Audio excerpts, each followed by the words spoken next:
If I was asked to take a lie detector test, I'd take one. My house was searched without my knowledge. I live on a main street, so my coming and going's a scene. So, I don't know why people are being so malicious. Are you an innocent man? You're watching Totally True Crime. Totally True Crime. Tina Satchwell was born on the 30th of November 1972. She was from County Cork in Ireland, and during the 1980s, she moved to England to live with her grandmother in the Midlands. When she was there, she met her future husband, a man called Richard Satchwell. He was 6 years older than her, and he worked as a truck driver. They married when Tina was 18 years old, in 1990. And later in their life, they decided to move to Fermoy, in County Cork, to be near Tina's family. In 2016, they made the move to the Irish coastal town of Youghal. On the 19th of March 2017, Tina and Richard did a car boot sale in a nearby town, selling some of Tina's old possessions. Tina was described as being in good spirits by people she saw at the boot sale. She'd found some bargains, including a new dress and a handbag. But 6 days later, on the evening of the 24th of March, Richard went to his local police station and told the officer on the front desk that he wanted to report his wife missing. He said she'd been missing for 4 days, and the last time he'd seen her was at their home on the morning of the 20th of March. This was the day after the boot sale. He said she'd asked him if he could go and buy some parrot food for their pet from an Aldi supermarket that was over 18 miles away. He said when he returned home, she was gone. Tina was 45 years old and had no history of behaviour that might explain this to be usual for her. She'd never gone missing before. But Richard told the police that she had been having mental health issues and that he assumed she'd left to go and get her head straight, even suggesting she may have gone back to England to see a relative. The police started an investigation and they checked to see if Tina's passport had travelled through any of the airports or ferry ports, but in fact they discovered she didn't have an up-to-date passport and her ID cards were found in her house. Her family said they were certain that she wouldn't just leave and turn up somewhere unannounced, and their concerns were starting to grow. The police checked her bank records. No money had been spent on them since the day she went missing. Her phone had shown no activity either. There were a few things missing from the house. Richard said that she had access to a substantial amount of money that they'd received from a house sale, over €26,000 in cash. He also said that 2 large suitcases of theirs were missing. When he was asked why they had such a large amount of money in cash, Richard admitted that he'd been claiming disability benefits and they would have been stopped if they'd deposited the money into their bank accounts. Richard did have a few criminal charges to his name. Over the years, he had been caught committing fraud, including fraudulently using a tax disc, larceny, and driving a car without having insurance. Appeals for information regarding Tina's disappearance were soon made public, and a woman came forward to say that she'd seen someone, matching Tina's description, walking into a wooded area called Mitchell's Wood. This was a short drive away from Tina and Richard's house, and this witness said this woman wasn't alone, that she entered the woods with another person. And later on, she saw that other person leaving the wooded area, but the woman they thought could be Tina wasn't with them. The police in Ireland, known as the Gardaí, carried out a search of the woods, accompanied by sniffer dogs. Tina, come home. There's nobody mad at you. My arms are open. The pets are missing you. I just can't. Go on not knowing. Even if you just ring the guards. Let people know that you're alright. Nothing suspicious was found in Mitchell's Wood. The Forces Water Unit searched the local harbours and quays, and wasteland was also searched, but there was no sign of Tina. Richard told investigators that Tina had a best friend, but that she never had her best friend's phone number because they would just meet at the same time and place regularly. They found this strange, and other friends Tina had said that Richard had made no attempt to contact them to check if they had heard from her. In June 2017, 3 months after Tina went missing, Richard and Tina's auntie Margaret appealed for information on popular Irish TV show Crime Call. No viable leads came from this appeal, but web sleuths were working hard online. People were taking to social media to comment on the fact that they believed Richard knew where Tina was. Richard responded to these comments by offering to do a lie detector test, and he said that the Gardaí had searched his home and found nothing there to suggest that he had anything to do with his wife going missing. An incident room is established in Middleton Garda Station, and a team of detectives are working on Tina's disappearance. To date, there have been 220 separate lines of inquiry conducted. This has included liaison with Interpol, and today we are conducting a search here at Mitchell's Wood, Bridgetown, Castlemartyr in County Cork. We are looking for evidence in relation to Tina's disappearance, and we have, for the purposes of this search, restricted access to this area. The months went by. Her birthday and Christmas passed, with no sign or word from Tina, and the hope of finding her alive was diminishing. In March 2018, Richard took on more TV and radio appearances, pleading for information. He also appeared on radio station Cork's Red FM, where he told the presenter that he believed Tina was alive and well, and believed she was in England. He said he believed this because a few months before she went missing, she'd allegedly asked him to help her find her national insurance number. The host, Neil Prendeville, asked Richard if he would take a lie detector test on the show, as he'd previously offered to do one publicly. But when this was put to him, Richard declined, saying that he felt tired and unwell. And if he was going to do a lie detector test, it would be with another member of the media who'd asked him to do one previously, one he promised he would do it with. But he never did. Despite his media appearances making people more suspicious of him, Richard kept engaging with the media. Here he is, talking to the Irish Independent about claims that he might be guilty. If I was asked to take a lie detector test, I would take one. My house was searched without my knowledge. And the Gardaí didn't find anything to suggest anything untoward. I live on a main street, so my coming and going's a scene. So, I don't know why people are being so malicious. Are you an innocent man? I am. I'm innocent. I'm innocent of any wrongdoing. During his interviews with the media, Richard would often offer insight into the couple's life together. Richard said that Tina liked to bargain hunt, and that her passion for clothes, bags and shoes had led him to converting their second bedroom into a walk-in wardrobe for their 21st wedding anniversary. He said they also had 2 attic bedrooms that were full of her clothes and accessories.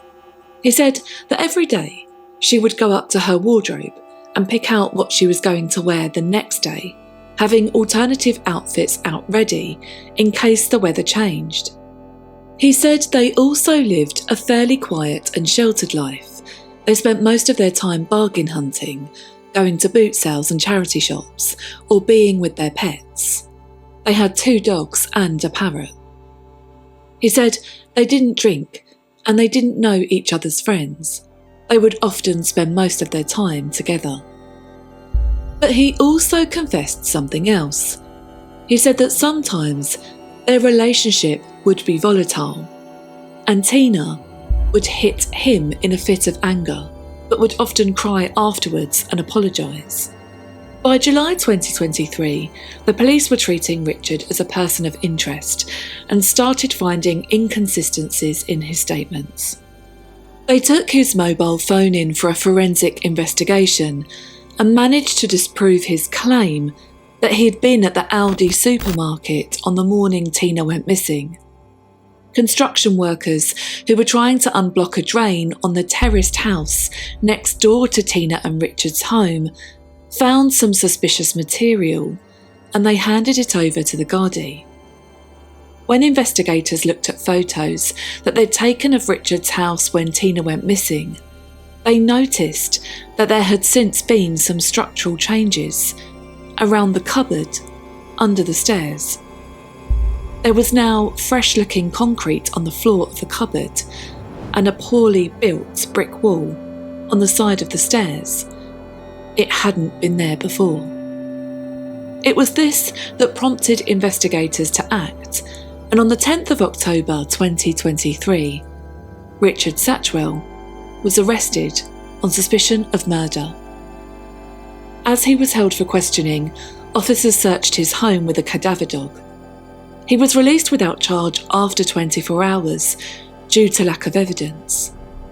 But then, on the 13th of October, there was a discovery. The Gardaí found the body of Tina Satchwell. The body of Tina Satchwell was found wrapped in black plastic sheets under the stairs of her home. She'd lay there in this crude makeshift grave for 6.5 years, whilst her husband lived around her. She'd been just 45 years old. Her devastated family were told this cruel news. They were told that Tina wouldn't be coming home. Richard Satchwell was remanded in prison after the judge determined that he could be a flight risk, as he had family in England. A few things of note happened whilst the prosecution and defence prepared for trial. Richard's legal team asked for the trial to be moved from Cork to Dublin, arguing that, quote, the intense publicity in his local area could mean that he wouldn't get a fair trial. The prosecutor argued that Richard himself had made this case known nationwide due to his constant engagement with the media. But it was ruled in favour of the defence, and the trial took place in April 2025 in Dublin Crown Court. Richard Satchwell entered a plea of not guilty. During the trial, a video of an interrogation of Richard by investigators was played to the jury, where he alleged that on the morning she went missing, Tina tried to attack him with a chisel, trying to strike him in the chest. He said in an act of defence, he accidentally strangled her with the belt of her dressing gown. The bones in Tina's neck were not broken, and this was the only time that Richard ever alluded to what happened that fateful day. Due to the time Tina had lay undiscovered, a post-mortem was not able to determine a cause of death due to decomposition. The pathologist determined that none of her bones had been broken, but they did find 15 shards of glass present in Tina's remains, with at least 4 of them embedded in her scalp. His actions after her death were as disturbing as the act itself. Ryan placed Tina's body in a chest freezer in their garden before deciding to bury her under the stairs. He said he needed to get rid of her body because their dogs kept interacting with her corpse. He dug the grave under the stairs, lined it with black plastic, placed his wife in the hole, and then went out to buy some flowers that he lay on top of her, then filled it with soil and eventually concrete. She had been buried in her pyjamas and dressing gown, and in the pocket of her dressing gown was a wallet that included a card that belonged to her.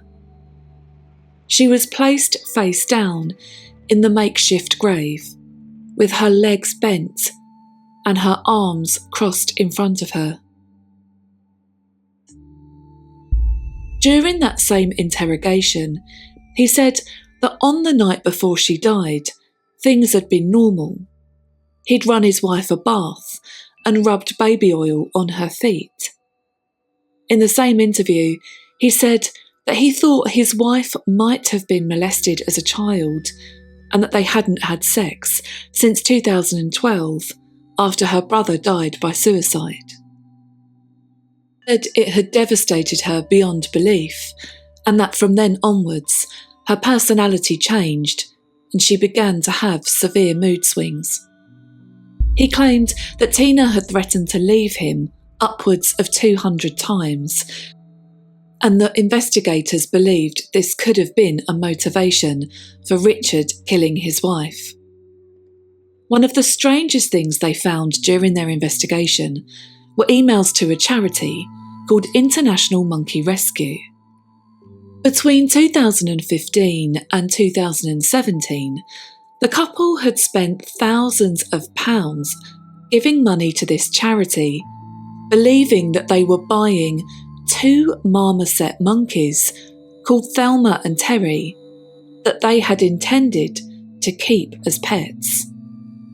It transpired that this wasn't a real charity, and it was a scam, and when Tina disappeared, Richard sent the fake charity an email to say that he was concerned that his wife was going to leave him. Prosecutors believed that Richard sent this email in a bid to try to provide digital evidence that she was planning on leaving him. This would explain why she'd went missing. Prosecutors also told the court that Richard's constant engagement with the media was concerning, often putting himself on TV and radio. He was constantly in touch with a woman called Sarah Howard. She was Tina's cousin. She told investigators that after Tina went missing, Richard would text her constantly, and in one bizarre message, he asked her if she would like his old chest freezer, as he was getting rid of it. The same chest freezer he'd kept Tina's body in. Just days after Tina had supposedly gone missing, Richard attended a driving course, even though he was telling people he was worried that he hadn't heard from his wife for days. A few weeks after she went missing, he was seen selling his wife's old clothes and shoes at a car boot sale, and told buyers that his wife had developed an illness and she'd gone to be treated in England and to be with her family. Police officers who had searched the Satchwell's house after she went missing told the court that it was rough and dirty, and noted that there were dog feces on the floor. A taxi driver told investigators how 2 years after Tina went missing, he would often pick up Richard and a woman who he believed was his lover and taxied them to different date locations. Richard had been romancing this woman, whilst the body of his wife lay under the stairs. Richard said that he had not planned to kill Tina. He declined to speak at trial, and the only time the jury heard from him was when the footage of the interrogation played and when different clips from his media appearances were shown to the jury. During the closing statements, the judge told the jury to look at the evidence clinically when making their decision. Richard accused the judge of putting more emphasis on the prosecution's evidence than the defence's, claiming he was not presenting the jury with a balanced view of the case. This complaint was not upheld, and after a month-long trial, the jury spent 4 days deliberating before returning with their verdict. They found Richard Satchwell guilty of murder. This meant that they didn't believe his claim of self-defence, and that they believed he intended to kill her or cause serious injury. They believed he killed her because she had threatened to leave him, and maybe this time she'd meant it. Richard showed no reaction to the verdict. Sarah Howard, Tina's cousin, and Tina's half-sister Lorraine said this outside of court. During this trial, Tina was portrayed in a way that is not true to who she was. Tina was our precious sister, cousin, auntie and daughter. Her presence in our life meant so much to us all. We as a family can never put into words the impact of her loss that has had on all of us. Tina was a kind, loving, gentle soul who loved her animals like they loved her, and that's the way we want her remembered. Today, as a family, we finally have justice for Tina. In this time, our family would like to ask for privacy to begin our healing. Thank you. Richard was sentenced to life in prison. Richard Satchwell inserted himself into the spotlight following the murder of his wife. His face became recognisable to so many in Ireland and beyond. But now, we can put Tina in the spotlight and remember her as the bubbly, glamorous woman that she was, one who loved clothes, shoes, makeup and car boot sales, and of course, her unwavering love for her beloved pets. Thank you for watching. If you found this video interesting, please subscribe for more weekly true crime videos like this. You've been watching Totally True Crime.